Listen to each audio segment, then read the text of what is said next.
खुदा यीशु मसीह में आपकी सलामती हो। ईद पेंतिकोस्त के ताल्लुक से अपनी नेक तमन्नाओं के साथ आप सबको मुबारकबाद देता हूँ। मसीह के सौदे आसमानी के 10 दिन बाद ईद पेंतिकोस्त का दिन आया, यानी 50वां दिन, और 120 की जमात यीशु मसीह के कहने के मुताबिक दुआ में झुकी हुई थी यरूशलेम में, और 120 की जमात रूहुल कुद्स की कुव्वत से, जैसा कि यीशु मसीह ने कहा कि तुम कुव्वत का लिबास पाओगे, वो सब के सब कुव्वत से भर गए। और फिर इस कुव्वत की भरपूरी का इजहार पतरस रसूल की जिंदगी में हम देखते हैं।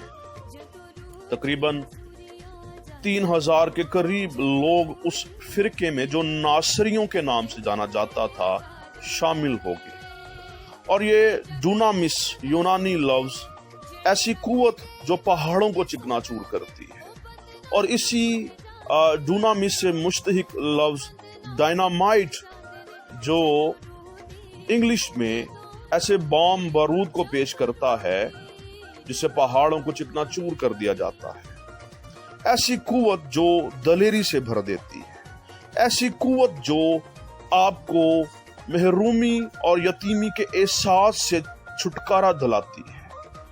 आज भी बहुत से लोग ऐसे एहसासात में गिरफ्तार हैं, लेकिन याद रखें, आपकी महरूमियों, वीरानियों और एहसास कमतरी का इलाज रूहुल कुद्स की हुजूरी में है। ये हुजूरी आग की फटती हुई जुबानों में दी गई, और आज इसी तरह ये कुव्वत, ये लिबास, ये दलेरी आपके लिए मौजूद है। लेकिन इसको पाने के लिए प्यास का होना जरूरी है, क्योंकि हमारा खुदा सिर्फ प्यासों की प्यास बुझाता है। जिनको प्यास नहीं, उनको रूहुल कुद्स की हुजूरी का ये पानी नहीं पिलाया जाएगा। हो सकता है आप बहुत प्यासे हों, लेकिन शायद रूहुल कुद्स के प्यासे अभी तक ना हुए। आपकी जिंदगी में बहुत सी चीजों की प्यास हो, लेकिन कभी रूहुल कुद्स की प्यास रखकर खुदा की हुजूरी में झुके और फिर देखें वो जो वादों का सच्चा खुदा है कैसे आपके लिए पानी के चश्मों को जारी करता है। खुदा की हुजूरी आग की अलामत। एक मिसाल के साथ ये बात समझाना चाहता हूँ। चूल्हे जो हमारे घरों में होते हैं, जब उनमें आग ना जल रही हो तो बहुत सी मक्खियां आप देखेंगे उस चूल्हे के इर्द गिर्द बैठती हैं, और जैसे ही आग चूल्हे में यहाँ लगाई जाती है तो ये मक्खियां फिर इस चूल्हे के करीब नहीं आती।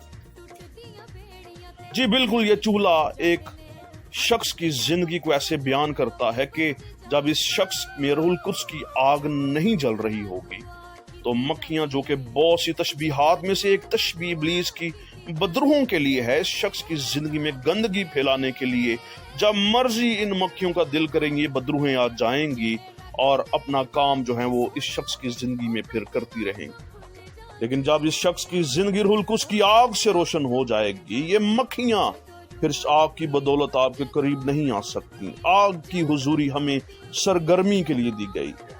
आग हमें सरगर्म रखती है, और ये आग उस वक्त तक हमें सरगर्म रखेगी जब तक हम बिला नागा दुआ करते रहेंगे। सो बिला नागा दुआ करें ताकि सरगर्म रहें, और अपनी जिंदगी से मक्खियों को हमेशा दूर रखने के लिए ये आग, ये दस्तयाब है, इससे सुलगते रहें। आग को कभी बुझने ना दें, ताकि मक्खियां जो इब्लीस की बदरूहें हैं, ये कभी इस चूल्हे पर आपके नजदीक कभी भी ना मंडलाएं। और एक ही जरिया है इन मक्खियों को भगाने का, और वो रूहुल कुद्स की आग है, जो ईद पेंतिकोस्त के दिन रसूलों को, शागिर्दों को, 120 की जमात को दी गई। ये मेरे लिए और आपके लिए आज भी दस्तयाब है। आइए इस आग को ले लें। खुदावंद आपको बरकत दे।